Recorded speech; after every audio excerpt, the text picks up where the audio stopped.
So I want to come back to our top story of this morning, because White House border czar Tom Homan is not making any judgment call about what happened yesterday in Minneapolis, at least not publicly. Instead, he's calling on everyone to wait for authorities to carry out their investigation. Watch.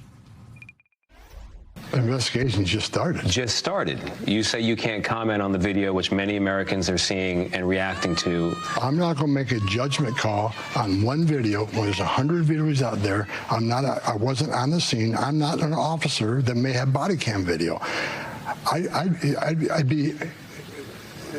It'd be unprofessional to comment on what I think happened in that situation. Let the investigation play out and hold people accountable based on the investigation. Have you seen any examples of clear excessive force displayed by ICE agents and officers in the field? No. During the whole administration? Things that I've seen? Yeah. No. And when I hear things, I see a story that an allegation is made, I follow up, make sure that it's being fully investigated. Joining me now, Democratic Congressman Joaquin Castro of Texas. Congressman, it shouldn't be notable that Tom Homan is having a let's let the investigation play out reaction. Yeah. But it is, because the Homeland Security Secretary basically labeled this woman a domestic terrorist without any sign that they had done any semblance of an investigation. And I think all of us just have some valid questions about what the context was here that led to something so horrible happening on the ground in Minneapolis. So I wonder your reaction to what we've seen here. Well, first, it's tragic that Renee Good lost her life, that she has 3 children who are now orphans. One of those young children, his father died a few years ago.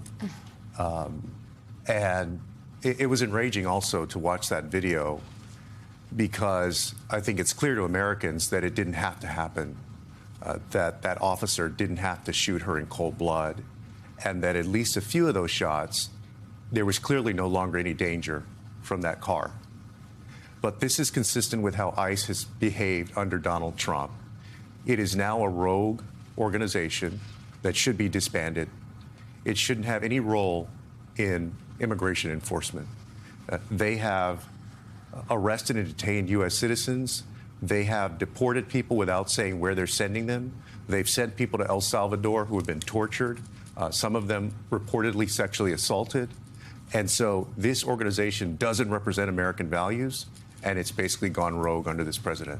And yet when you say that it should be disbanded, that it shouldn't have a role in immigration enforcement, it doesn't sound at all like the Trump administration is going to disband it. And it doesn't sound, and it has been the central vehicle for their immigration and deportation policy. That's absolutely right. I mean, look, there were $170 billion that were committed. I voted against the bill, as did many other Democrats, but $170 billion, a bigger budget than all the law enforcement budgets in the country.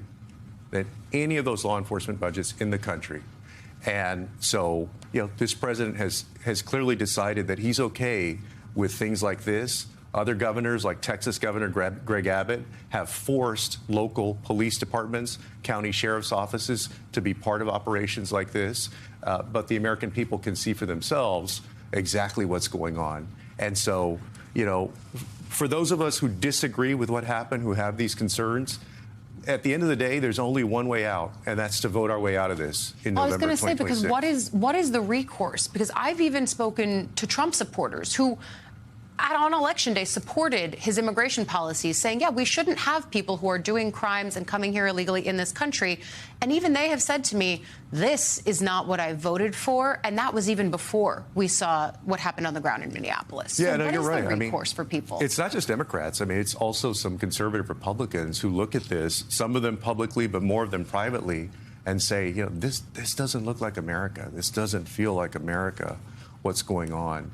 And so for us as Democrats, we're going to continue to do a lot of oversight and try to use the leverage that we do have in Congress right now. We are in the minority party in the House and in the Senate, and that does make it tougher.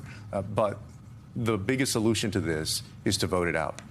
Because by voting, and if the House is able to flip, that kind of oversight power gets stronger. You have subpoena power, power, you the have gavel purse, power. right. Exactly. You can hold back some appropriations, though, of course, the administration has trampled on Congress's function in that space, too. There's so much else for us to get to, but this story, I think, just really hits to the heart of the goals of this Trump administration, at least in its first term. And watching what happened on the ground in Minneapolis, I think, is going to put us into a whole new wave of what the focus is on ICE and how the American public reacts to it. Congressman Castro, stay with me. There's more I want to talk to you about. Way Too Early comes right back in just a moment.